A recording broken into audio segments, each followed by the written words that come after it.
Hawak ko ang baso ng mainit na gatas, habang dahan-dahang naglalakad sa madilim na koridor ng mansyon, pilit na pinatitigas ang aking mga yapag, upang hindi magising ang natutulog na si Doña Beatriz.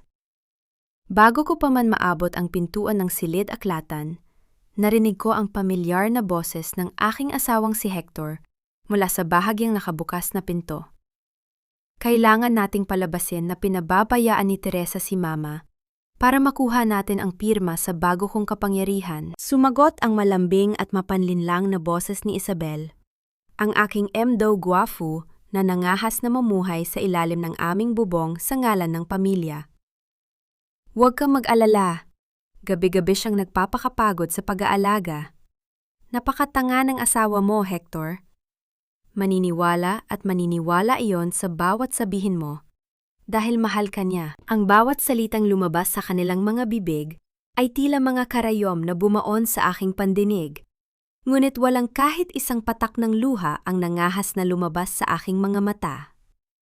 Ang mabigat na katahimikan ng mansyon ay tila mas lalong naging sakal nang marinig ko ang marahang hagihik ni Isabel, isang tunog na nagpapatunay ng kawalang galang sa matandang may sakit sa kabilang silid at sa akin na asawang nagpakapagod para sa kanila. Bago ko pa man maitulak ang pinto upang harapin ang kanilang kataksilan, isang tinig mula sa aking likuran ang bumasag sa eksena.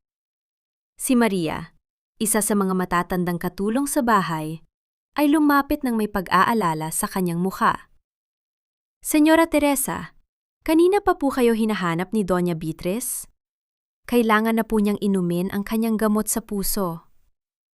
Ang gulat sa mukha ng katulong ay mabilis na napalitan ng takot nang mapansin niya ang aking pananahimik. Sa pagkakabukas ng pinto ng silid-aklatan, lumabas sina Hector at Isabel.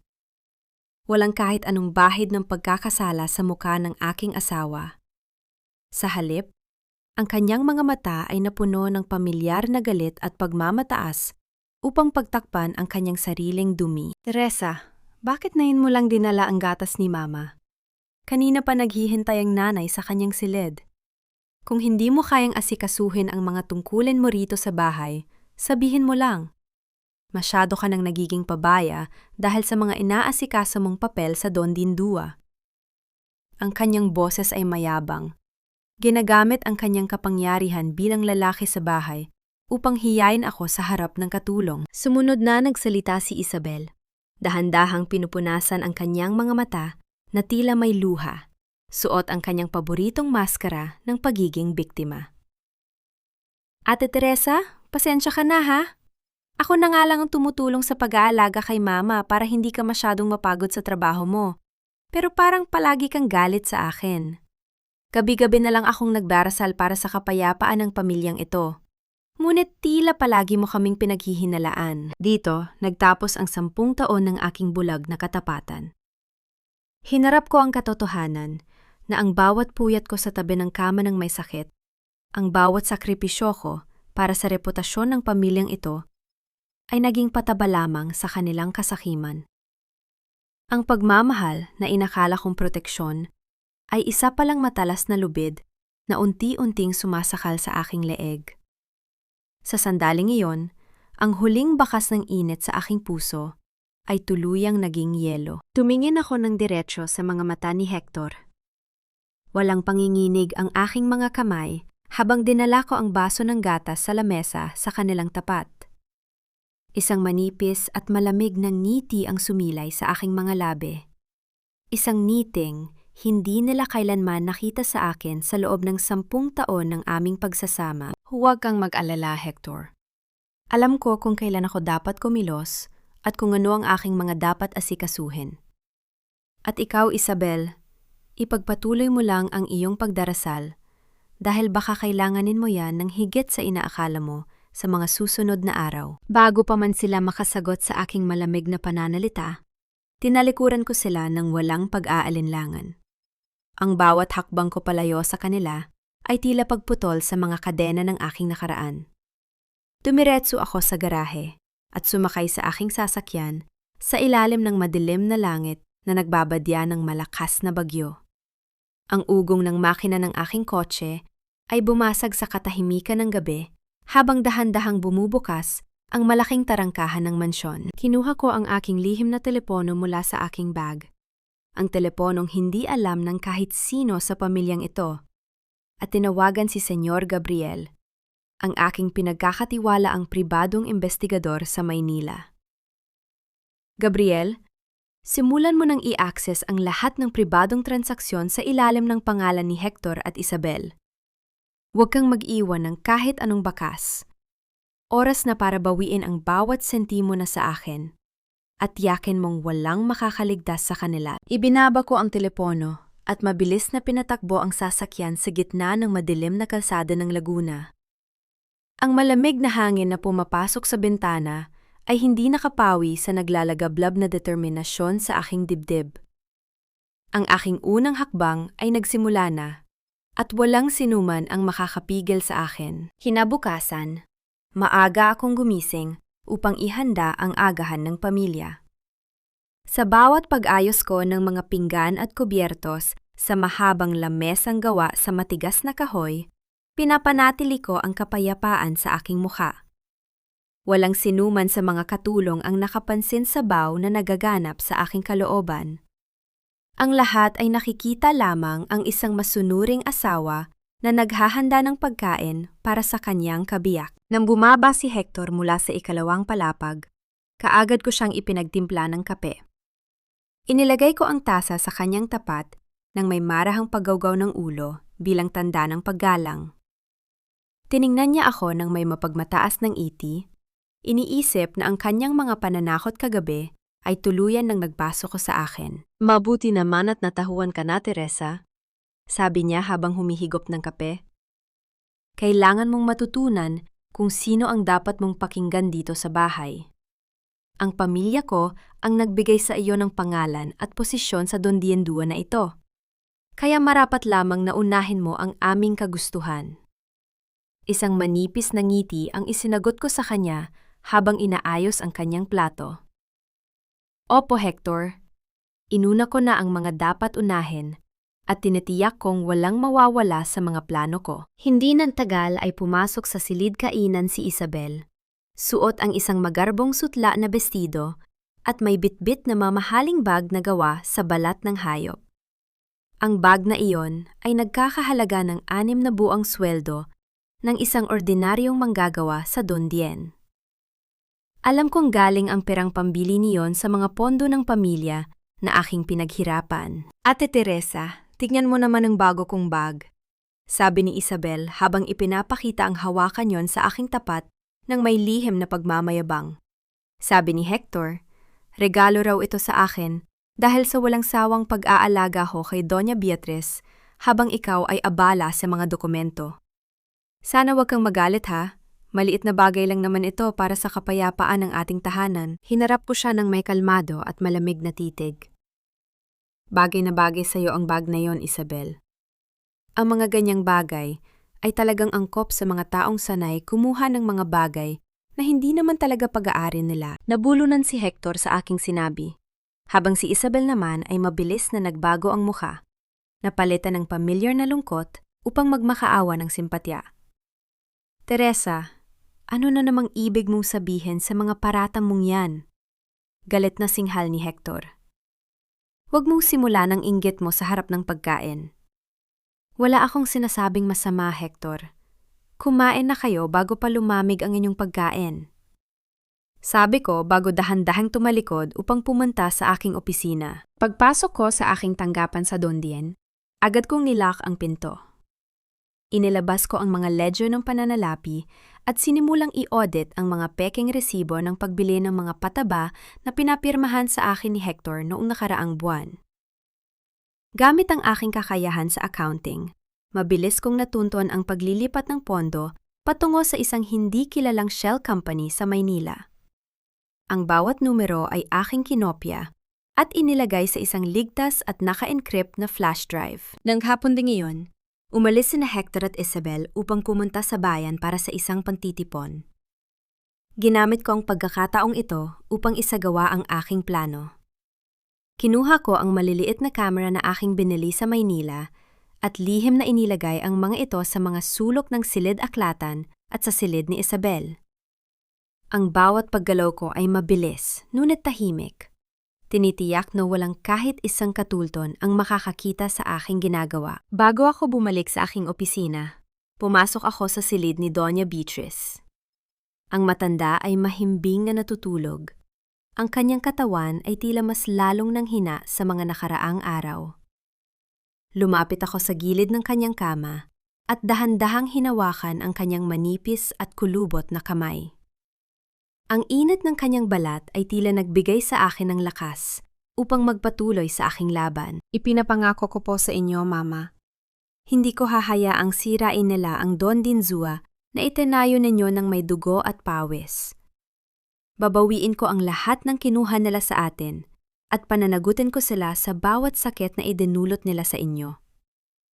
Bulong ko sa kanyang tabi habang pinipigilan ang aking sarili na manghina. Nang sumapit ang gabi, nagulong ako sa aking silid at binuksan ang aking laptop upang suriin ang mga video feed mula sa mga bagong kabit na kamera. Ang mansyon ay balot na ng dilim at katahimikan. Habang pinapanood ko ang madilim na pasilyo malapit sa silid ni Isabel, nakita ko ang isang anino na dahan-dahang lumalapit. Si Diego, ang aking tapat na Chuli Fapli, ay pumasok sa silid ni Isabel nang walang pag-aalinlangan. Ngunit ang mas nakakagulat ay ang sumunod na tagpo. Mula sa kabilang panig ng pasilyo, lumitaw si Sofia, ang aking sariling pinsan na palaging nagukunwaring nag-aalala sa aking kalagayan. Lumapit si Sofia kay Isabel at may iniabot na isang natatanging pulang sobre na may tatak ng Pamilya Beatriz. Ang pulang sobre na tatanging si Doña Beatriz lamang ang may hawak sa loob ng kanyang ligtas na vault. Sa hapunan ng pamilya ng gabing iyon, ang hangin sa loob ng malawak na silid kainan ay tila mas mabigat kaysa sa mga nakaraang araw. Nakaupo ako sa kabisera katapat ni Hector, habang si Isabel ay nasa aming gilid. Tahimik na pinaglalaruan ang kanyang pagkain nang may mapagpanggap na pighati sa kanyang mga mata. Sa bawat dahan-dahang pagsubo niya, pinapanatili ko ang aking tuwid na upo at walang emosyong mukha. Biglang ibinaba ni Isabel ang kanyang kubyertos, na lumika ng marahang tunog sa ibabaw ng porselanang plato. Nagsimula siyang humikbi ng mahina, sapat lamang upang makuha ang atensyon ng aking asawa. Hector, patawarin mo ako kung naging pabigat ako sa inyo rito sa mansyon, sabi ni Isabel habang dahan-dahang pinupunasan ang kanyang pisingi gamit ang mamahaling panyo. Ang totoo niyan, nahihiya talaga ako kay Ate Teresa. Ngunit kailangan ko ng karagdagang pondo para sa pag-aaral ng aking anak sa ibang bansa. Bilang pag-alala sa yumaong kapatid mo na asawa ko, gusto ko sanang bigyan ng magandang kinabukasan ang bata. Pero tila palaging may pagdududa si Ate Teresa kapag humihingi ako ng tulong sa pananalapi ng Don Dinzua. Ang mabigat na paghampas ng kamay ni Hector sa lamesa ay lumikha ng isang malakas na tunog na nagbayanig sa mga basong kristal sa aming tapat. Ang kanyang mukha ay namula sa galit habang nakatitig sa akin. "Teresa!" sigaw ni Hector. Ang kanyang boses ay umalingaw-ngaw sa buong silid kainan. "Hanggang kailan mo ba papahirapan si Isabel? May utang na loob tayo sa pamilya ng kapatid ko." Nung nagsisimula pa lang ang Dondien, ang pamilya nila ang nagbigay sa atin ng kapital upang makabangon. Napakadamot mo. Napakalamig ng puso mo. Para ka namang walang pinagsamahan at walang utang na loob sa mga taong tumulong sa atin. Sa ilalim ng lamesa, ang aking daliri ay dahan-dahang pumindot sa gilid ng aking bulsa upang tiyakin na ang aking lihim na recording device ay patuloy na gumagana. Inayos ko ang aking upo nang walang kahit anong panginginig sa aking katawan. Itinaas ko ang aking tasa at dahan-dahang humigop ng mainit na chamomile tea. Ang bawat patak ng tsaa ay tila nagpalamig sa aking lalamunan habang pinapanood ko ang magarbong pag-arte ni Isabel na tila isang murang dula sa teatro. Ang kanyang mga peking luha at ang galit ni Hector ay hindi na nakakaapekto sa aking emosyon. Sa halip, Ito ay naging gabay ko upang mas lalong maging tumpak ang aking mga susunod na hakbang. Inilagay ko ang tasa sa ibabaw ng lamesa nang walang ingay. Mula sa aking tabi, kinuha ko ang isang dokumento na aking inihanda bago pa man magsimula ang hapunan at inilagay ito sa harap ni Hector. Kung iyon ang kagustuhan mo, Hector, ibibigay ko ang pondo na hinihingi ni Isabel mula sa Don din. Sabi ko sa pinakamahinahon at pinakamalamig kong boses. Ngunit bilang pinuno ng pananalapi, kailangan ko ng proteksyon sa oras ng audit ng kumpanya. Pirmahan mo ang kasunduang ito na nagpapatunay na ikaw bilang tagapamahala ang nag-utos ng paglilipat na ito at ikaw ang may buong legal na responsibilidad sa transaksyong ito. Nasilayan ko ang takot sa mga mata ni Isabel. Ngunit si Hector, sa kanyang pagnanais na magmuhang makapangyarihan sa harap ng kanyang kasintahan, ay mabilis na hinablot ang pluma. Pirma lang pala ang kailangan mo para gumalaw ang pera? Akin na yan, sabi ni Hector habang mabilis na isinusulat ang kanyang lagda sa ibabaw ng papel nang hindi binabasa ang mga maliliit na letra sa ilalim. Inagaw ko ang dokumento pabalik at maingat na inilagay ito sa aking bag. Sa pamamagitan ng pirma na yon, opisyal ko nang naitali ang kanyang leeg sa mga kaso ng malversation ng pondo ng kumpanya. Hinausap ko si Sofia, ang aking pinsan, sa harden ng mansyon ng sumunod na umaga habang siya ay nagdidilig ng mga halaman. Nagkunwari akong walang alam at nagtanong sa kanya ng may kaswal na tono. Sofia, nakita kita kagabi sa pasilyo malapit sa silid ni Isabel. May iniabot ka sa kanyang pulang sobre. Hindi ba't kay Doña Beatriz ang sobreng may tatak na yon? Naging maputla ang mukha ni Sofia at mabilis niyang binitawan ang hawak na pandilig na lumika ng basang tunog sa lupa. Ate Teresa, ano bang sinasabi mo? Baka nagkakamali ka lang ng tingin dahil madilim ang pasilyo. Wala akong ibinibigay kay Isabel. Alam mo namang ikaw ang kakampi ko rito sa bahay. Sabi niya habang pilit na numinyite at umiiwas sa aking mga mata. Hindi ko na siya pinilit pa at hinayaan ko siyang umalis nang may takot sa kanyang puso. Pagkatapos, pumunta ako sa opisina ng administrasyon kung saan nagtatrabaho si Diego bilang aking katulong. Habang wala ang lahat para sa tanghalian, hinalungkat ko ang basurahan sa kanyang mesa. Doon ko natagpuan ang isang nalumot at punit-punit na piraso ng papel. Nang pagtabihin ko ang mga piraso, nakita ko ang sulat kamay ni Diego na naglalaman ng mga numero ng bank account sa ibang bansa at ilang mga lihim na code ng paglilipat ng pondo. Sa aking pagbabalik sa aking silid, nakatanggap ako ng isang naka-encrypt na mensahe mula kay Senyor Gabriel. Binuksan ko ang ulat ng investigasyon at doon ko nabasa ang katotohanan na nagpayanig sa aking natitirang tiwala sa mga tao sa paligid ko. Ang bawat sentimo na inilipat mula sa Don Dindua para sa espesyal na pondo ng pag-aaral ng anak ni Isabel ay hindi napunta sa paaralan.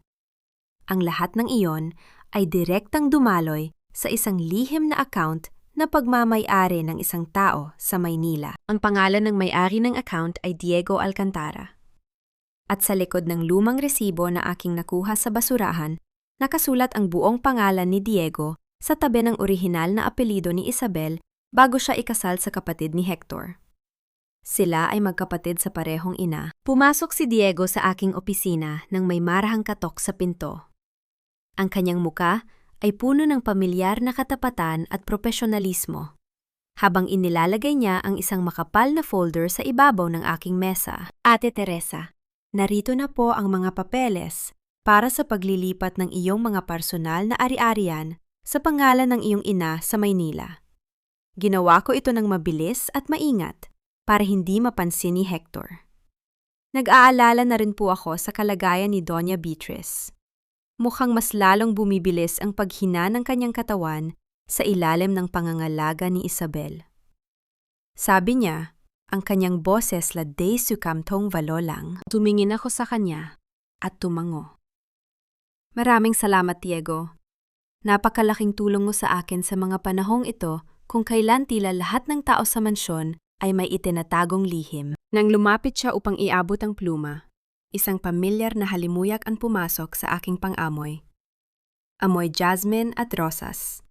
Isang mamahaling pabango mula sa Pransya na tanging si Isabel lamang ang gumagamit sa loob ng mansyong ito. Ang amoy ay nanatili sa kuwelyo ng kanyang polo. Pinanatili ko ang aking mukha na kasing tigas ng bato habang pinapanood ko ang bawat galaw ng kanyang mga kamay. Ang aking hinala ay naging isang ganap na katotohanan, ngunit hinayaan ko siyang maniwala na ako ay patuloy na natitiwala sa kanya. Kinuha ko ang isa pang dokumento mula sa aking drawer. Vadatlin banchok matnya. Diego, may ipapakita ako sa iyo. Ito ang kopya ng diwa ng testamento ni Doña Beatriz na nakuha ko sa kanyang silid bago siya tuluyang magkasakit ng malubha. Dito nakasulat na ibinibigay niya ang buong pamamahala ng Don Denzua sa akin at walang matatanggap si Hector o si Isabel.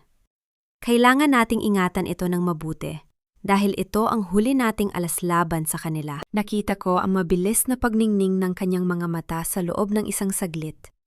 Isang reaksyon na hindi makakatakas sa aking mapanuring tingin. Huwag kayong mag-alala, Ate Teresa, sabi ni Diego, habang maingat na kinukuha ang peking dokumento. Ako po ang magtatago nito sa isang ligtas na lugar na walang makakaalam. Hinding-hindi ko hahayaang makuha nila ito. Nang hapon ding iyon, lumabas ako sa tarangkahan ng mansyon upang magpahangin. Nakita ko si Aling Marisol na nakatayo malapit sa bakod, nagkukunwaring nag-aayos ng kanyang mga bulaklak, ngunit ang kanyang mga mata ay nakatitig sa aming bahay. Lumapit ako sa kanya ng may kaswal na tono. Magandang hapon, Aling Marisol. Mukhang magandang panahon na yon para sa iyong mga halaman. Mabilis na lumapit sa akin ang matanda. Ang kanyang muka ay puno ng pananabik na magbahagi ng bagong kwento. Teresa, salamat at lumabas ka. Gusto ko lang sabihin sa iyo na mag-ingat ka. May mga usap-usapan dito sa ating barangay na ipinapakalat ni Isabel. Sabi niya, nakikita ka raw na may kasamang ibang lalaki sa Maynila tuwing pumupunta ka ron para sa audit ng kumpanya. Sinasabi niya sa mga kapitbahay na baka kaya ka malamig kay Hector ay dahil may bago ka ng kinakasama. Sinasabi ko lang ito sa'yo dahil alam kong ikaw ang tunay na nagpapakapagod para sa pamilyang ito. Isang malamig na ngiti ang isinagot ko sa kanya. Maraming salamat sa impormasyon, Aling Marisol.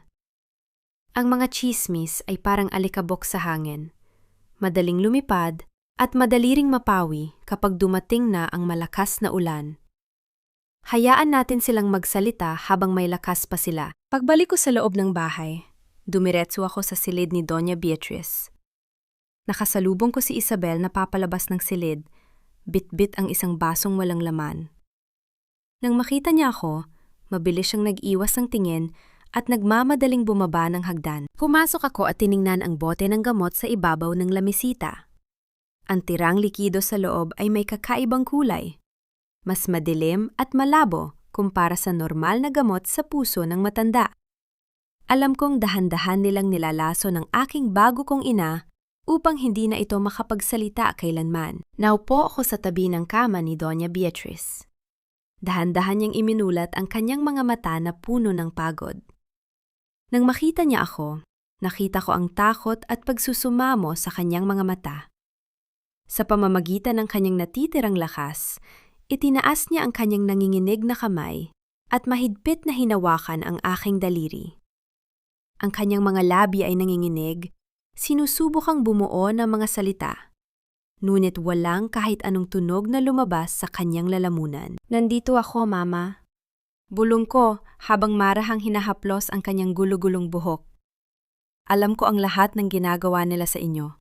Lalaban tayo at hindi ko sila hahayaang magtagumpay. Habang inaayos ko ang kanyang unan, upang maging mas komportable ang kanyang higit na mahinang katawan, naramdaman ng aking kamay ang isang matigas na bagay sa ilalim ng kutson. Dahan-dahan ko itong hinila, palabas ng walang nakakakita. Ito ay isang lumang larawan na kupas na ang kulay. Nagpapakita ito ng isang sanggol na lalaki na karga ni Doña Beatriz noon kanyang kabataan. Sa likod ng leeg ng sanggol ay may isang natatanging maitim na balat na hugis bituin. Napatigil ang aking hininga. Naalala ko ang eksaktong maitim na balat na yon sa likod ng leeg ni Diego nang siya ay yumuko upang abutin ang mga papeles sa aking opisina kanina. Ang larawang ito ay nagpapatunay ng isang mas malalim at mas madilim na lihim ng pamilya Beatriz na hindi ko pa ganap na natutuklasan. Bumalik ako sa aking silid, isinara ang pinto, at dahan-dahang binuksan ang aking laptop upang tingnan ang mga video feed mula sa silid ni Isabel. Ang screen ay nagpakita ng malinaw na larawan ng kanyang silid.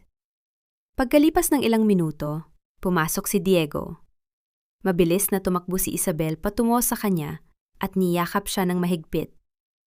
Niyakap ni Diego si Isabel mula sa likod, ibinaba ang kanyang muka sa kuwelyo ng kanyang damit kung saan nananatili ang pamilyar na pabango. Ang boses ni Diego ay narinig ko sa pamamagitan ng maliit na speaker ng aking laptop. Bawat salita ay puno ng tagumpay at kasakiman. Malapit na nating makuha ang lahat ng pag-aari ng pamilyang ito, mahal ko. Nakuha ko na ang tiwala ng asawa ni Hector. Hawak ko na ang kopya ng testamento na magbibigay sa atin ng buong kapangyarihan sa Don Dienzua. Ang tunog ng kanilang marahang tawa ay umalingaw sa speaker ng aking laptop. Binabasag ang katahimikan ng aking madilim na silid tulad ng isang matalas na patalim na naghahanda para sa huling hiwa. Ang matinding krisis na aking hinintay ay dumating sa isang hindi inaasahang pagkakataon ng hapon ding yon. Mula sa silid ni Doña Beatriz, narinig ko ang pamilyar na sigaw ni Isabel na puno ng wad, na takot at pag-aalala. Hector! Ate Teresa! Tulalo! Si Mama hindi makahinga! Anong ginawa mo sa kanya, Ate Teresa? Bakit mo siya binigyan ng maling gamot bago ka umalis? Mabilis akong tumakbo patungo sa silid ng matanda. Natagpuan ko si Doña Beatriz na nangingisay sa ibabaw ng kama. Ang kanyang mukha ay unti-unting nawawalan ng kulay, habang ang kanyang mga kamay ay pilit na kumakapit sa hangin upang makahinga.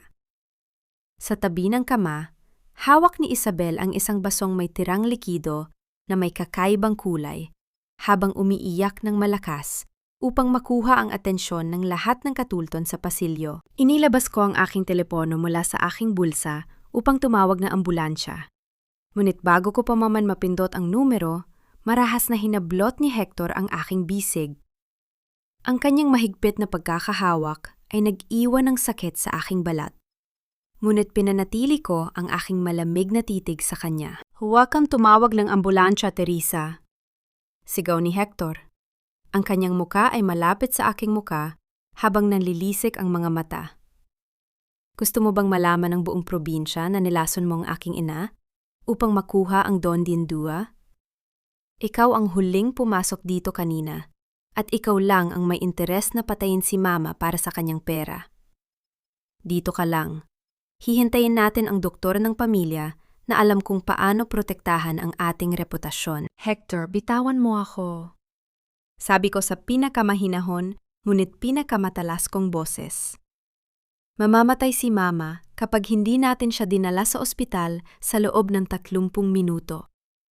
Ang pagkaantala na ito ay magiging hatol ng kamatayan sa kanya at ikaw ang may pananagutan doon. Bago pa makasagot si Hector, bumukas ang pinto at pumasok si Diego. Wala na ang pamilyar na ngiti ng katapatan sa kanyang mukha. Sa kanyang likuran ay nakatayo ang 2 armadong bantay ng Don Dien.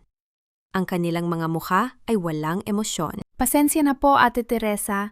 Sabi ni Diego sa isang malamig at formal na tono. Ngunit para sa kaligtasan ng pamilya Beatriz at upang maiwasan ang anumang iskandalo sa labas, kailangan ka muna naming ilagay sa isang ligtas na lugar habang inaayos ang sitwasyon ni Doña Beatriz. Sa isang mabilis na pagkilos, inagaw ng isa sa mga bantay ang aking telepono. Kinaladkad nila ako pababa ng hagdan patungo sa likod ng mansyon. Hindi ako sumigaw, hindi ako nagmakaawa, at hindi ko sinubukang lumaban sa kanilang pisikal na lakas. Pinanatili ko ang aking ulo na nakataas habang naglalakad sa ilalim ng papalubog na araw patungo sa lumang bodega ng mga niyog na gawa sa makapal na semento. Itinulak nila ako sa loob ng madilim at maalikabok na bodega. Ang tunog ng pagsasara ng mabigat na bakal na pinto at ang pag-slide ng trangka sa labas ay umalingaw-ngaw sa loob ng silid. Nag-iiwan sa akin sa ganap na kadiliman. Mula sa maliit na bintanang may rehas sa itaas, narinig ko ang malakas at exaggerated na iyak ni Isabel sa labas. Sinisigurong naririnig ng lahat ng katulong. Diyos ko, si Mama! Bakit mo ito ginawa, Teresa? Napakawalang puso mo. Papatayin mo ang biyanan mo para sa kayamanan. Sa loob ng madilim na bodega, napapaligiran ng mga lumang kahon at amoy ng tuyong niyog, hindi ako nagpakita ng kahit anong takot. Sa halip na sumugod sa pinto at humampas doon ng walang silbi, dahan-dahan kong pinagpagan ang aking damit. Naupo ako sa ibabaw ng isang malinis na kahon nang may buong dignidad at kapanatagan. Inaayos ang aking buhok na bahagyang nagulo sa pagkakakaladkad. Ang takot ay para lamang sa mga taong walang plano at ako ay may sapat na armas upang harapin sila. Ipinasok ko ang aking kamay sa isang lihim na bulsa sa ilalim ng aking malapad na palda. Doon ko inilabas ang aking pangalawang smartphone, ang teleponong may hawak ng lahat ng aking lihim na koneksyon. Binuksan ko ito. Ang banayad na liwanag ng screen ay nagbigay ng kaunting liwanag sa aking paligid. Habang sinusuri ko ang bodega gamit ang liwanag ng telepono, napansin ko ang isang kakaibang gap sa sementadong sahig sa ilalim ng mga lumang kahon ng niyog sa sulok. Hinila ko ang mga kahon ng walang ingay at doon ko natagpuan ang isang lumang kahoy na trapdoor na natatakpan ng makapal na dumi. Isang lihim na lagusan mula sa panahon pa ng mga Kastila na tila patungo sa ilalim ng pundasyon ng mansyon, direkta sa silid ni Doña Beatriz. Bago ko pa man mabuksan ng trapdoor, binuksan ko ang aking application ng pagsubaybay sa camera at audio ng silid ni Isabel. Ikinabit ko ang aking earphone upang makinig sa kanilang mga plano. Ang boses ni Diego ay pumasok sa aking pandinig. Malinaw at walang kahit anong pag-aalinlangan habang nakikipag-usap sa kanyang telepono sa labas. Patainin niyo ang makina ng ambulansya kapag dumating ito sa tapat ng pangunahing tarangkahan. Huwag ninyong papasukin ang mga doktor hanggat hindi ko sinasabi na tapos na ang pirma ni Hector sa paglilipat ng kapangyarihan. Kailangang mamatay ang matanda bago sumapit ang gabi. Ang aking mga mata ay naging mas makitid sa ilalim ng dilim. Ang kanilang kawalang katauhan ay lumampas na sa aking inaasahan. Ang mga unang patak ng malakas na ulan ay nagsimulang tumama sa bubong na yari sa yero ng bodega, lumilikha ng mabilis at tensyonadong ritmo na tila sumasabay sa mabilis na pagtibok ng aking puso habang naghahanda ako para sa huling laban upang makaligtas. Mabilis kong pinindot ang numero ni Attorney Santos sa Maynila gamit ang aking lihim na telepono.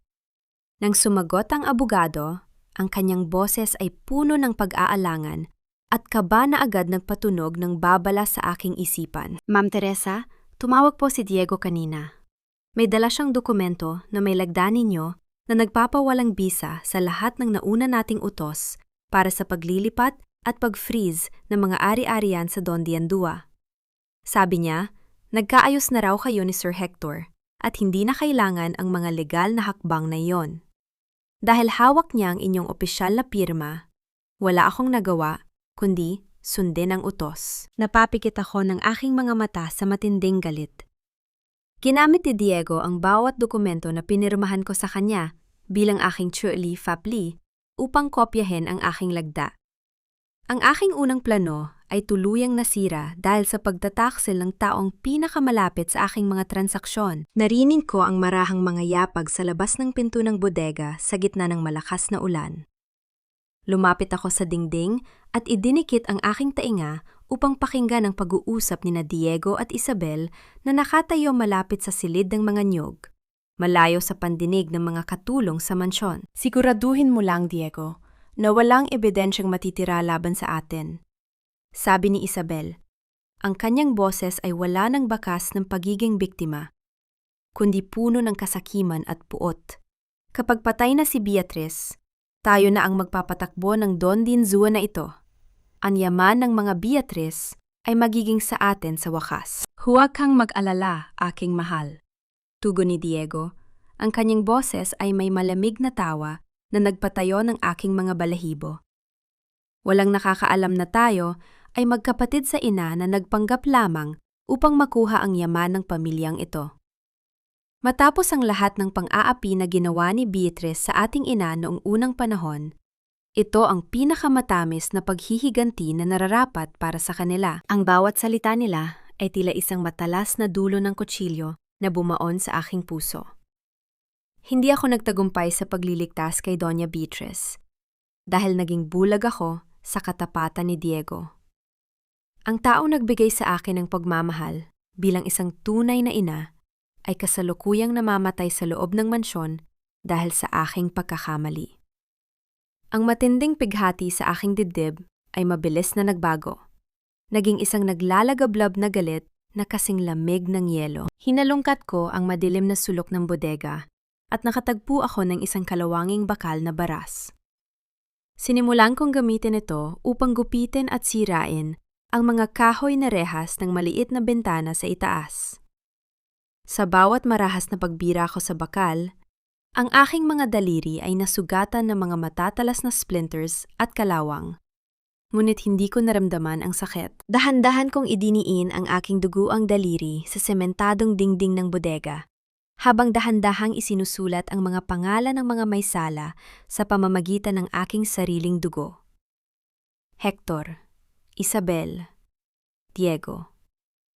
Ito ay hindi isang tanda ng aking pagkatalo, kundi isang sumpa ng dugo para sa katarungan na aking isa sa katuparan, anuman ang mangyari. Habang ginagawa ko ito, isang tanong ang nagpahirap sa aking isipan.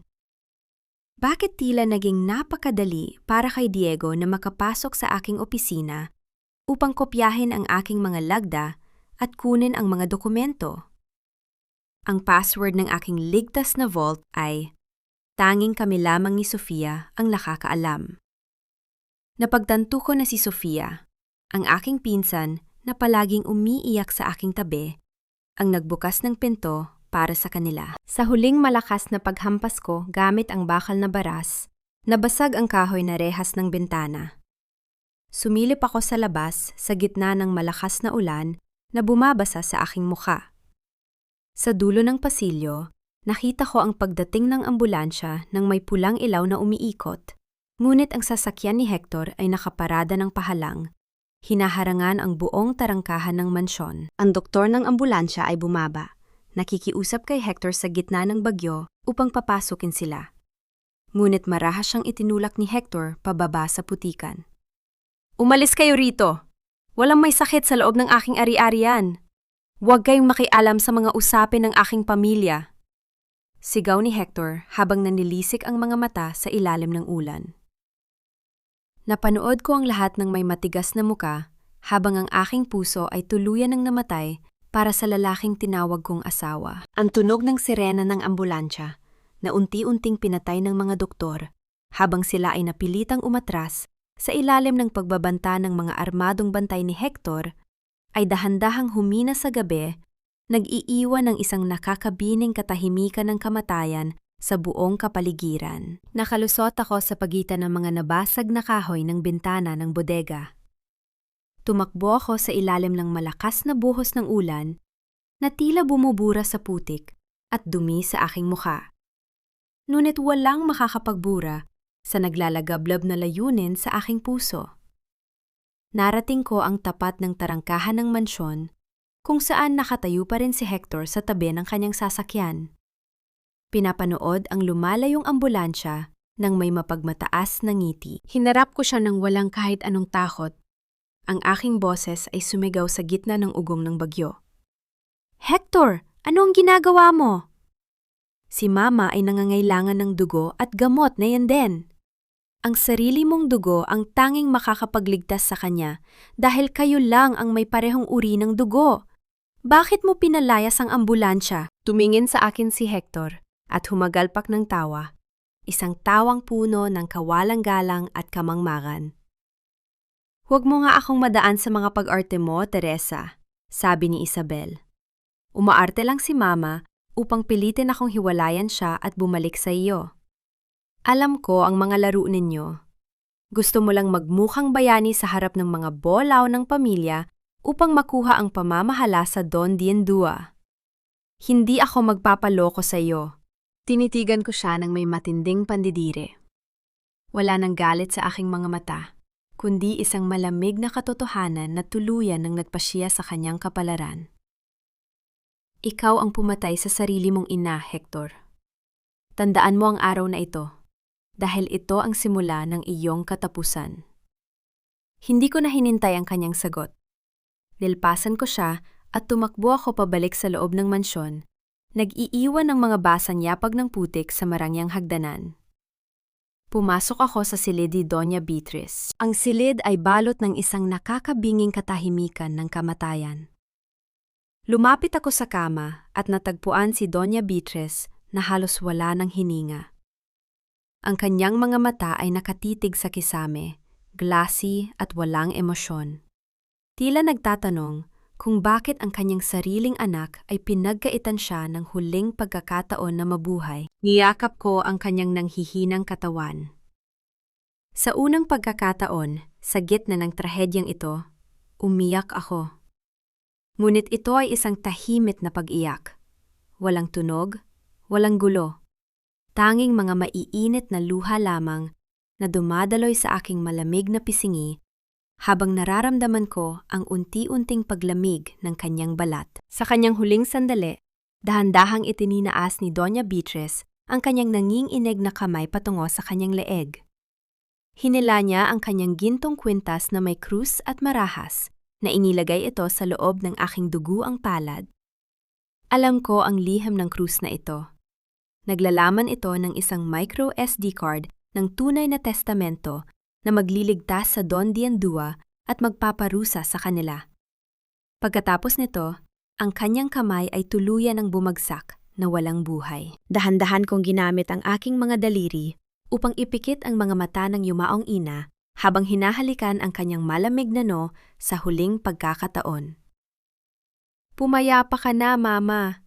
Ako ang tatapos sa labang ito para sa atin." Nang tumayo ako, nakita ko ang isang mabilis na pagniiti ni Isabel sa gilid ng pinto na mabilis ding napalitan ng isang malakas at wad na iyak nang pumasok si Hector sa silid. Diyos ko, patay na si Mama! Iyak ni Isabel habang nagpapakapit sa balikat ni Hector. Pumasok si Hector kasama ang mga pulis na binayaran niya mula sa bayan. Itinuro niya ako ng may nanginginig na daliri ng kasinungalingan. "Ayan, siya ang pumatay sa nanay ko." Nilaso niya si Mama dahil sa inggit at kasakiman. "Huli ka sa akto, Teresa." Lumapit ang pulis at inilabas ang posas.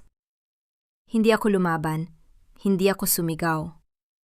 Dahan-dahan kong isinara ang aking palad upang itago ang gintong kuwintas sa loob ng aking bulsa, habang nakatitig ng diretsyo sa mga mata ni Hector nang may nakakatakot na katahimikan. Ang malamig na hawakan ng bakal ng posas sa aking mga kamay ay lumika ng isang mabigat na tunog.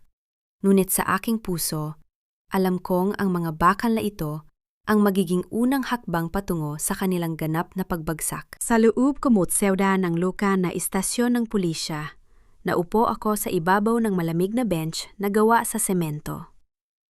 Ang dumi ng paligid at ang amoy ng luma at basang pader ay hindi nakatinag sa aking katahimikan. Ang mga lokal na pulis na alam kong tumanggap ng suhol mula kay Hector ay nagtataka kung bakit wala silang nakikitang kahit anong takot o pang-inginig sa aking mga mata. Dumating si Attorney Valderrama, ang aking bagong abogado mula sa isang sikat na law firm sa Maynila na lihim kong kinuha bago pa man mangyari ang trahedya. Tumingin siya sa akin ng may paggalang habang inilalagay ang kanyang portfolio sa ibabaw ng lamesa ng bisita. "Ma'am Teresa, hindi nila kayo pwedeng pigilan dito ng higit sa 20 oras. Bulong niya. Walang sapat na ebidensya para sa kasong mulasat at ang ulat ng autopsy ay hindi pa lumalabas. Ginamit ko ang aking koneksyon sa regional na korte upang laktawan ang kontrol ng lokal na kapitan na binayaran ni Hector. Isang malamig na ngiti ang isinagot ko sa kanya. Ibigay mo sa kanila ang ebidensya ng aking pagkakakulong sa bodega, na kinuna ng aking lihim na kamera, at ang video ng pagharang ni Hector sa ambulansya na kinuna ni Aling Marisol. Ipaalam mo sa kanila na kapag hindi nila ako pinalaya sa loob ng 1 oras, isasampa ko ang kasong illegal detention at obstruction of justice laban kay Hector at sa lokal na pulisya. Hindi nagtagal, nakalabas ako sa pamamagitan ng mabilis na piyansa mula sa regional na hukom. Pagkalipas ng ilang oras, pumasok ako sa bulwagan ng simbahan kung saan gaganapin ang lamay ni Doña Beatriz. Nakasuot ako ng isang eleganteng itim na bestido at may manipis na itim na belo na nagtatakpan sa aking mukha. Ang mga bulong-bulungan ng mga marites sa mga sulok ng simbahan ay agad na umalingaw-ngaw sa aking pagpasok. Siya raw ang pumatay. Paano siya nakalabas ng kulungan ng napakabilis? Napakagaling ang manipulahin ng batas. Ang mga bulong na yon ay tila alikabok lamang na dumaan sa aking tabi habang naglalakad ako ng tuwid patungo sa kabaong. Lumapit ako sa puting kabaong ni Doña Beatriz. Dahan-dahan kong inilagay ang isang puting rosa sa ibabaw ng salamin nito. Sa kabilang panig, nakatayo si Hector. Nanlilisik ang mga mata sa galit at gulat nang makita akong malaya. Hindi ko siya binigyan ng kahit isang tingin. Ang aking tahimik na pagpupugay ay para lamang sa matandang nagpakita sa akin ng tunay na pagmamahal at tinitiyak kong makakamit niya ang hustisya. Nilapitan ako ni Isabel, nagkukunwaring nagpupunas ng kanyang mga mata gamit ang panyo, habang yumuyu ko sa aking tabi upang bumulong ng may venom sa kanyang boses. Ate Teresa, napakagaling mong makalabas sa kulungan. Ngunit huwag kang mag-alala, bukas na bukas pagkatapos ng libing, babasahin na ang testamento na magpapatalsik sa'yo sa Don Diandua na ito. Wala ka nang matatanggap kahit isang sentimo. Mas mabuti pang bumalik ka na sa Maynila bago ka namin tuluyang sirain. Humarap ako sa kanya. Ang aking mga mata sa ilalim ng itim na belo ay may nakakatakot na lamig na nagpatigil sa kanyang huwad na ngiti. Ihanda mo ang pinakamaganda mong suot para sa pagbasa ng testamento bukas, Isabel. Dahil doon magsisimula ang inyong pagluhod sa aking harapan. Habang naglalakad ako patungo sa likod ng simbahan upang kumuha ng sariwang hangin, napansin ko ang 2 anino sa ilalim ng madilim na pasilyo malapit sa belfry. Sina Sofia at Diego ay nag-uusap ng mabilis. Inabot ni Diego kay Sofia ang isang malaking bag ng pera na mabilis namang tinanggap ng aking pinsan nang may kasakiman sa kanyang mga mata. Ang bawat piraso ng puzzle ay tuluyan ng nabuo sa aking isipan. Si Sofia ay binayaran upang buksan ang aking opisina para kay Diego. Bago ako makasakay sa aking sasakyan, iniabot sa akin ni Attorney Valderrama ang isang opisyal na abiso mula sa korte ng probinsya. Si Hector ay nagmamadaling itinakda ang pagbasa ng testamento bukas ng hapon sa mansyon at nagpadala siya ng paanyaya sa lahat ng regional na mamamahayag at mga lokal na istasyon ng telebisyon upang pangpublikong hiyain ako bilang isang pumatay at walang kwentang asawa. Ang tunog ng mga flash ng kamera ng mga reporter na lihim na binayaran ni Hector sa labas ng simbahan ay nagsimulang gumana. Ang kanilang mga puting ilaw ay paulit-ulit na tumatama sa aking mukha sa gitna ng madilim na gabi. Tila naghahanda para sa isang malaking palabas na magiging simula ng kanilang sariling pagkawasak. Sa loob ng aking lihim na opisina sa bayan, malayo sa mga mata ng pamilya Beatriz, inilipat ko ang lahat ng nakalap kong ebidensya sa isang napakaliit na micro SD card. Naroon ang mga video ng pangangalunya ni Hector at Isabel, ang mga resibo ng pekeng transaksyon ni Diego, ang tunay na testamento ni Doña Beatriz na may pirma at selyo ng huwes, at ang pinakamahalaga, ang video ng pagharang ni Hector sa ambulansya sa gitna ng bagyo. Dahan-dahan kong binuksan ang gintong kuwentas na may krus na ibinigay sa akin ni Doña Beatriz bago siya pumanaw.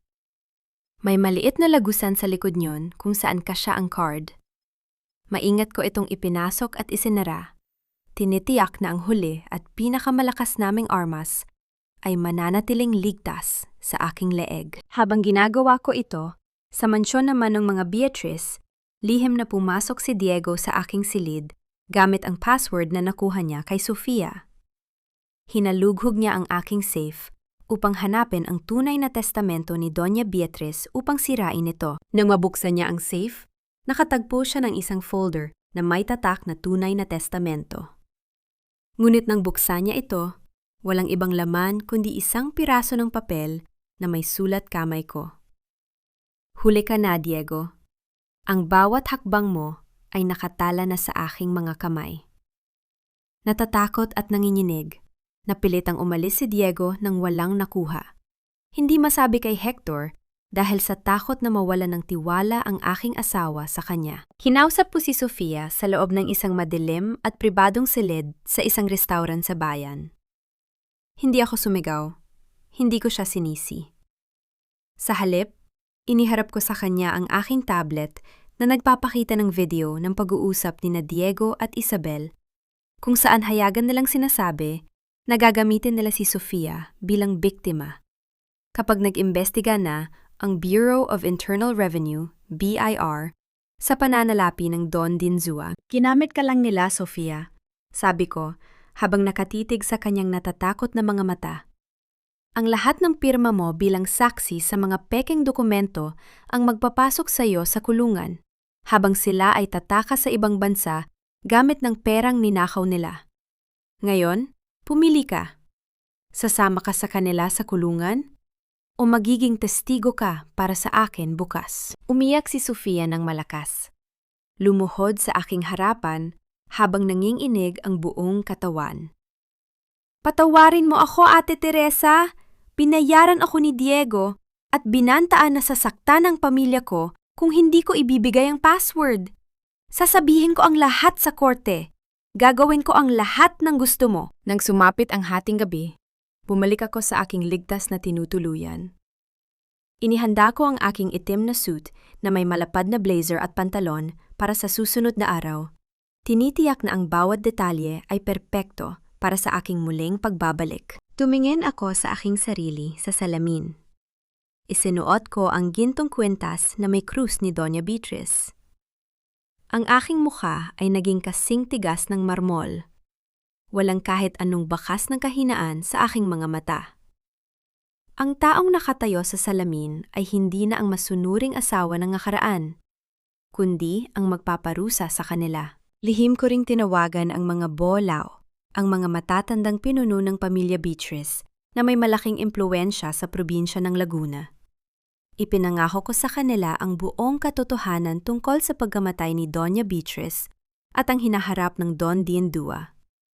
Dahil sa paggalang sa akin at sa yumaong matanda, sumang-ayon silang dumalo sa pagbasa ng testamento bukas ng hapon. Sa kalagitnaan ng gabi, humigit kumulang 2:00, biglang tumunog ang aking telepono mula sa isang hindi kilalang numero. Nang sagutin ko ito, isang malamig at pormal na boses mula sa opisina ng regional na taga-usig ang nagsalita. Ma'am Teresa, handa na ang mga warrant of arrest laban kina Hector, Isabel at Diego. Ngunit siguraduhin mong hindi sila makakaalis sa mansyon bago kami dumating bukas ng hapon. Sino ang taong ito na nag-abot ng tulong sa akin ng napakabilis? Isang malaking misteryo. Ngunit wala na akong oras para mag-isip pa. Sumubsob ako sa higaan upang kumuha ng kaunting lakas para sa bukas. Ngunit habang nakahiga ako sa dilim, nakarinig ako ng isang marahang kaluskos ng mga yapag sa labas ng aking pinto ng ligtas na silid. Napatigil ang aking paghinga. Sa ilalim ng madilim na silid, nakita ko ang dahan-dahang pag-ikot ng tanso na hawakan ng aking pinto. Gumagalaw nang walang kahit anong tunog. Sa maliit na puwang sa ilalim ng pinto, ang anino ng isang tao ay tuluyang humarang sa liwanag ng pasilyo. Nagbabadya ng isang panganib bago sumapit ang araw ng paghuhusga. Ang taong pinihit ang hawakan ng pinto sa kalagitnaan ng gabi ay walang iba, kundi si Sofia. Pumasok siya sa aking silid nang may pang-ininig sa buong katawan. Umiiyak habang iniaabot sa akin ang isang natatanging gintong susi at isang dokumento na kanyang itinago. Ate Teresa, narinig ko si Diego. Bulong niya habang nanginginig ang boses. May hawak silang pekeng testamento na selyado na ng Wes na binayaran nila sa ibang lalawigan para ibigay ang Dundinzua kay Hector. Ito ang susi ng vault ni Doña Beatriz na kinuha ko bago pa man ito mahanap ni Diego. Patawarin mo ako, Ate Teresa. Kinuha ko ang susi at tumango ako ng may malamig na mukha. Naligtas mo ang sarili mo mula sa kulungan, Sofia. Manatili ka sa aking likuran bukas. Kinabukasan, ang bulwagan ng mansyon ng mga Beatriz ay napuno ng pinaka-impluwensyadong mga tao sa probinsya ng Laguna. Naroon ang mga bolao ng pamilya, mga kasosyo sa negosyo, at ang napakaraming mamamahayag na inimbitahan ni Hector upang pampublikong hiyain ako. Tumayo si Hector sa ibabaw ng entablado. Nakasuot ng formal na kasuotang nadadalamhati. Hawak ang isang tissue habang si Isabel naman ay nakatayo sa kanyang tabi. Nagkukunwaring isang malungkot na santa. Nagsimulang magsalita si Hector sa mikropono na may mapagpanggap na boses ng pighati. Mga ginoo at mga bolaw ng pamilya, narito tayo ngayon upang basahin ang huling habilin ng aking yumaong ina. Napakahirap para sa aking puso, lalo na't ang pumatay sa kanya ay walang iba kundi ang aking asawang si Teresa. Nilaso niya si Mama Beatriz dahil sa kasakiman sa Don Dien. Ngunit salamat sa Diyos, bago pumanaw si Mama, ibinigay niya sa akin ang buong kapangyarihan upang pamunuan ang Don Dindua na ito upang maprotektahan ang aming legacy mula sa isang makasalan ng babae. Bago pa man maiabot ni Hector ang peking testamento sa kanyang abogado, ang malalaking pintuan ng bulwagan na gawa sa mahogani ay dahan-dahang bumukas nang walang kahit anong tunog. Pumasok ako sa bulwagan. Nakasuot ako ng isang sharp, tailor-made black suit na nagpapakita ng aking buong kapangyarihan at dignidad. Ang bawat hakbang ko sa gitna ng bulwagan ay puno ng kalkulasyon. Ang mga bulong-bulungan ng mga tao ay agad na napawi, napalitan ng gulat. Ang mga mamamahayag ay mabilis na humarap sa akin. Ang kanilang mga kamera ay paulit-ulit na kumuha ng larawan. Ang kanilang mga puting ilaw ay tumatama sa aking muka. Lumakad ako ng tuwid, patungo sa entablado. Inagaw ko ang wireless na mikropono mula sa podium ng may marahang pagkilos. Hector, ibaba mo ang wad na papel na yan. Sabi ko sa pinakamalamig at pinakamatalas kong boses na narinig ng lahat sa bulwagan. Ang iyong mga maruruming kamay ay hindi karapat-dapat na humawak sa huling habilin ni Mama. Teresa! Sigaw ni Hector. Ang kanyang muka ay namutla sa takot, ngunit pilit na nagtapang-tapangan. Paano ka nakapasok dito? Pulis! Arestuhin ang killer na ito! Hindi ko siya pinansin. Tumingin ako kay Sofia na nakatayo na sa tabi ng projector booth. Dahan-dahan kong binuksan ang gintong kwintas na may krus sa aking leeg. Inilabas ang napakaliit na micro SD card at ikinabit ito sa port ng projector sa aking tapat. Sa isang saglit, ang malaking screen sa dingding ng bulwagan ay nagpakita ng malinaw na larawan ng katotohanan. Ang unang video ay nagpakita kina Hector at Isabel na naghahalikan sa silid-aklatan habang pinaplano ang pagpapalit ng gamot ni Doña Beatriz at ang pag-frame sa akin. Ang sumunod na video ay nagpakita sa gitna ng malakas na ulan. Si Hector na marahas na itinutulak ang doktor ng ambulansya pababa sa putikan habang sumisigaw na walang may sakit sa loob ng kanyang mansyon. Ang huling video ay nagpakita kay Doña Beatriz, gising at nakakapagsalita pa bago ang kanyang stroke. Kasama ang isang huwes mula sa Maynila, nilalagdaan ang tunay na testamento na nagbibigay ng buong pamamahala ng Don Dindua sa akin upang gawing isang libreng ospital para sa mga mahihirap. Ang matinding katahimikan ng bulwagan ay mabilis na napalitan ng isang malakas na gulo ng galit. Ang mga bolaw ng pamilya na pula na ang mukha sa matinding galit ay tumayo at sumigaw kay Hector. Kawalang hiyaan! Pinatay mo ang sarili mong ina para sa pera! Ang mga mamamahayag ay nagsimulang kumuha ng sunod-sunod na larawan ng natatakot na mukha ni Hector na pawis at ni Isabel na nanginginig sa takot sa gilid ng entablado. Lumapit ako kay Isabel na ngayon ay nakaluhod na sa sahig. Umiiyak habang pilit na humahawak sa aking paa. Tiningnan ko siya mula sa itaas nang may walang awang titig ng isang tagapag-usig. Ang utang na loob ay binabayaran ng hustisya, Isabel, hindi ng kasakiman. Pulong ko sa kanyang tapat.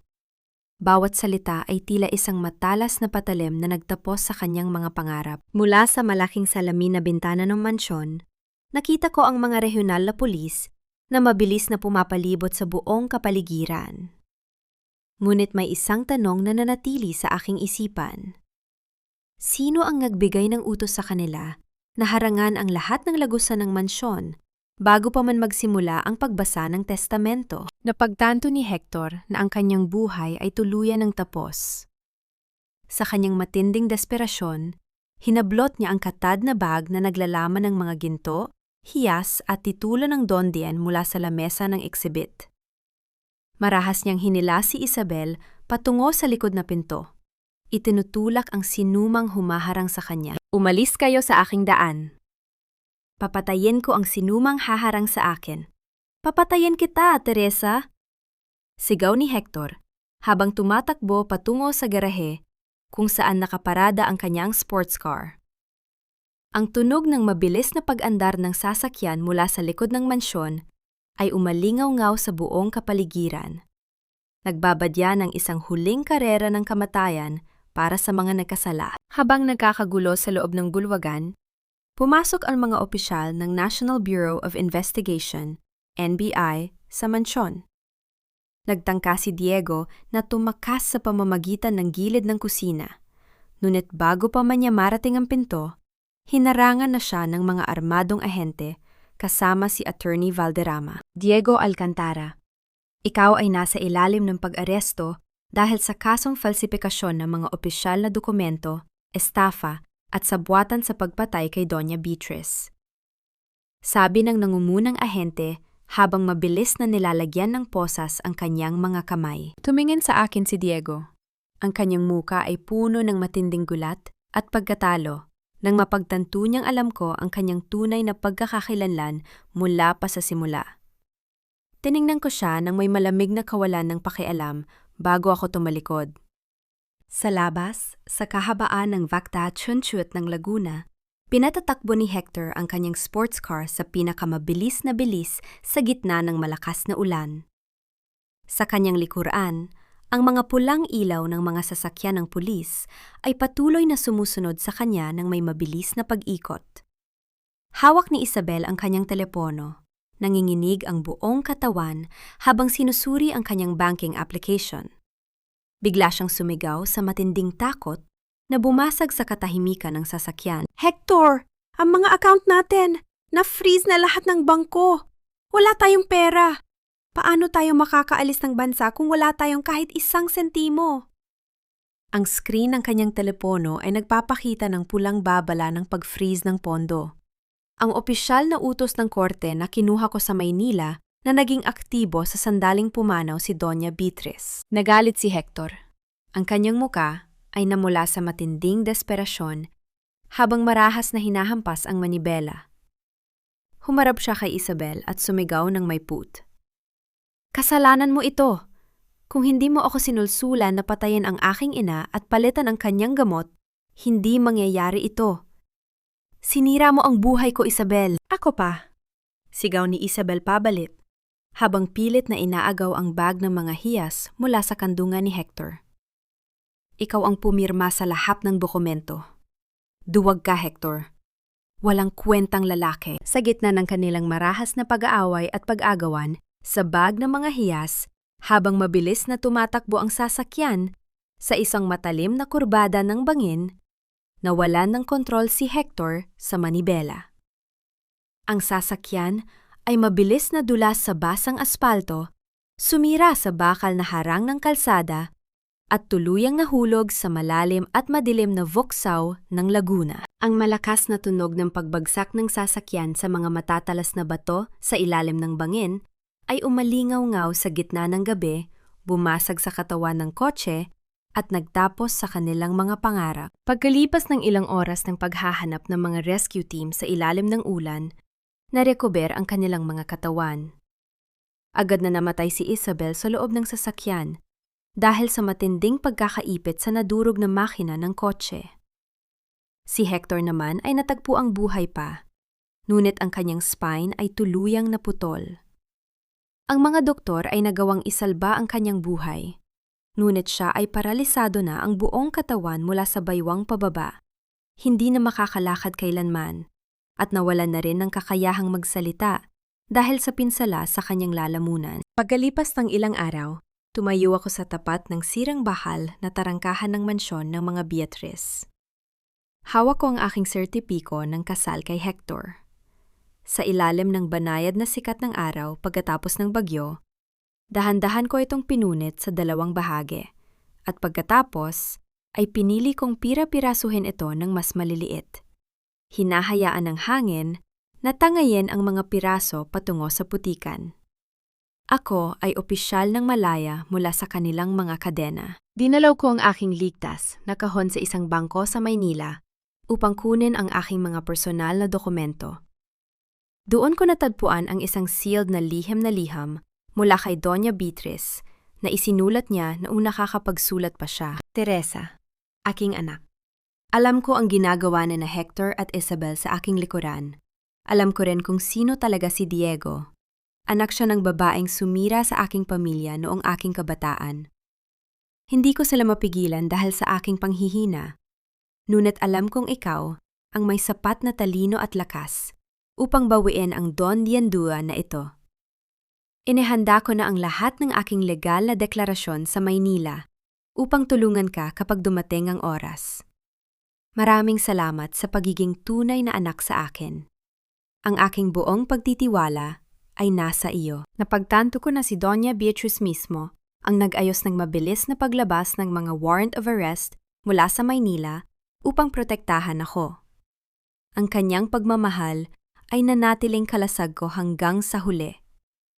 Habang nakatayo ako sa tabi ng malaking bintana ng aking bagong opisina sa Don Dianzua sa Laguna, pumasok si Attorney Valderrama at iniabot sa akin ang isang makapal na folder na may gintong selyo. Ma'am Teresa, tapos ng lahat. Ipinagkaloob na ng korte ang iyong ganap na lihon, at ang titulo ng buong Don Dianzua Beatrice ay opisyal nang nailipat sa iyong pangalan bilang nag-iisang pinuno ng Doña Beatrice Foundation. Tumingin ako sa malawak na Don Dianzua sa labas. Ang mga dahon ng niyog ay dahan-dahang sumasayaw sa ilalim ng banayad na hangin. Ang tunog ng banayad na daloy ng tubig sa mga kanal ng patubig sa buong Donden ay umalingaw-ngaw sa aking pandinig. Tila dahan-dahang tinatangay at nililinis ang lahat ng dumi, kasinungalingan at sakit ng nakaraan upang bigyang daan ang isang malinis at maliwanag na bagong umaga ng aking buhay. Pagkalipas ng isang taon, ang Don Dianzua Beatrice ay hindi na katulad ng dati. Sa ilalim ng aking pamamahala, ito ay naging pinakamaunlad na kooperatiba sa buong probinsya ng Laguna. Ang mga magsasaka na dati ay binihad ng kasakiman ni Hector ay nagmamay-ari na ngayon ng kanilang sariling mga lupain at nakikibahagi sa mga kita ng kumpanya. Wala ng pang-aapi, wala ng kasinungalingan. Taron lamang ang hustisya at pag-unlad. Ngayong araw, pumal kong binuksan ang Doña Beatrice Medical Center sa bayan. Ito ay isang magandang puting gusali na itinayo gamit ang mga pondo ng pamilya Beatrice na aking nabawi mula sa mga lihim na account ni Diego at Isabel. Ang klinikang ito ay nagbibigay ng libreng paggamot, emergency care, at mabilis na pagsasali ng dugo para sa mga mahihirap na magsasaka at kanilang mga pamilya. Ginawa ko ito upang matiyak na wala nang may sakit ang mamamatay sa daan dahil lamang sa kawalan ng pera o dahil sa kawalang puso ng iba. Matapos ang ribbon cutting ceremony, pumunta ako sa sementeryo ng pamilya. Ang sementeryo ay napapaligiran ng mga luntiang puno at banayad na simoy ng hangin. Lumapit ako sa puting marmol na puntod ni Doña Beatriz at dahan-dahan kong inilagay ang isang kumpol ng mga sariwang puting lila sa ibabaw nito. Naupo ako sa tabi ng kanyang puntod, hinahayaan ang katahimikan ng paligid na bumalot sa aking diwa. Sa loob ng aking puso, sinagot ko ang mga tanong na matagal nang nagpahirap sa aking isipan sa nakaraang 1 taon. Napatunayan ko ba ang tunay na kapatawaran? Hindi ko pinatawad sina Hector, Isabel at Diego sa kanilang mga kasalanan dahil ang ilang mga gawa ay hindi nararapat sa kapatawaran. Ngunit pinatawad ko ang aking sarili sa aking nakaraang pagiging masyadong mabait at bulag sa kataksilan. Pinalaya ko na ang aking puso mula sa galit at paghihigante. Ang hindi na mag-isip tungkol sa kanila ay ang aking pinakamalaking tagumpay. Nakahanap pa ako ng tunay na kapayapaan? Oo, ang aking kapayapaan ay nagmula sa aking ganapan na kalayaan, sa aking malinis na konsensya, at sa pagkaalam na nagawa kong protektahan ang legacy ng tanging taong nagmahal sa akin ng tapat. Ang araw na nais kong iwan sa lahat ng mga kababaihan na nakikinig sa aking kwento ay simple. Ang ating buhay ay hindi pag-aari ng iba. Ang kabaitan na walang kasamang talino at lakas ay hindi kabaitan, kundi kahinaan na madaling gagamitin ng mga mapagsamantala. Kailangan nating maging matatag, maging matalas, at matutong lumaban para sa ating sariling dignidad. Dahil doon lamang natin mapoprotektahan ang mga taong tunay nating pinahahalagahan. Nang tumayo ako upang lumesan, napansin ko ang isang nurse na nagtutulak ng isang wheelchair sa hindi kalayuan sa kalsada ng sementeryo. Si Hector. Ang lalaking dati ay mayaman at mapagmataas ay isa na lamang tumpok ng mga basahan sa ibabaw ng kanyang wheelchair. Ang kanyang katawan ay tuyot at nanghihina. Nakasuot ng pinakamurang damit na binili gamit ang maliit na pondo para sa kanyang pisikal na kaligtasan na ibinigay ng korte.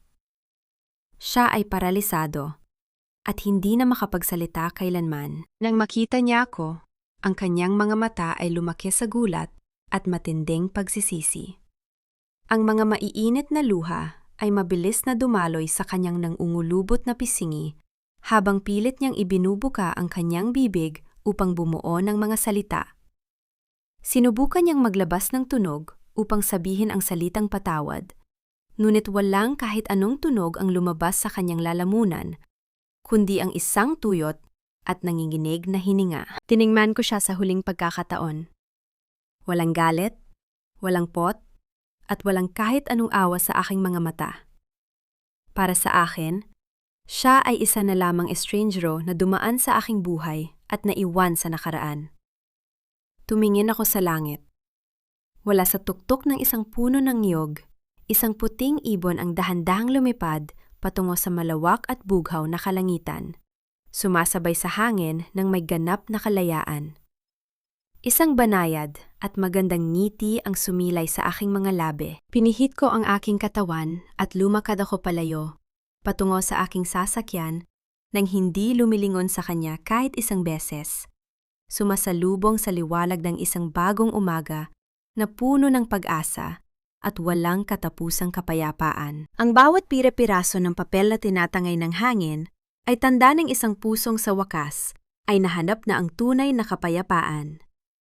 Sa bawat hakbang ni Teresa palayo sa kanyang nakaraan, tila dahan-dahan ding nabubuksan ang langit para sa isang bagong simula na walang bahid ng pot. Mga mahal kong tagapakinig, kumusta kayo? Maraming salamat sa inyong pananatili at pakikinig hanggang sa huling sandali ng ating paglalakbay.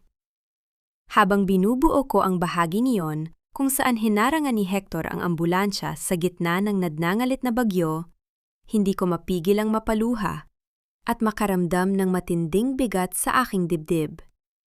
Ang kwentong ito ni Teresa ay hindi lamang isang dula. Ito ay hango sa mga anino ng tunay na buhay, sa mga lihim na sakripisyo ng mga kababaihang pilit na binabasag ang kanilang katahimikan upang mahanap ang katarungan. Ito ay isang paalala na ang ating halaga ay hindi nasusukat sa kung gaano tayo katagal nagtiis, kundi sa kung paano tayo bumangon ng mas matatag mula sa pagkakaapi. Ang gintong krus sa leeg ni Teresa ay hindi lamang isang palamute.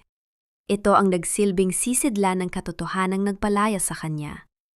Tulad ng krus na iyon, lahat tayo ay may bit-bit na sariling katotohanan na naghihintay lamang ng tamang panahon upang lumiwanag. Kung kayo ang nasa kalagayan ni Teresa, kaya niyo rin bang talikuran ang isang taong humihingi ng tawad sa huling sandali? O mananatili ba kayong tapat sa inyong pasya para sa sariling kapayapaan?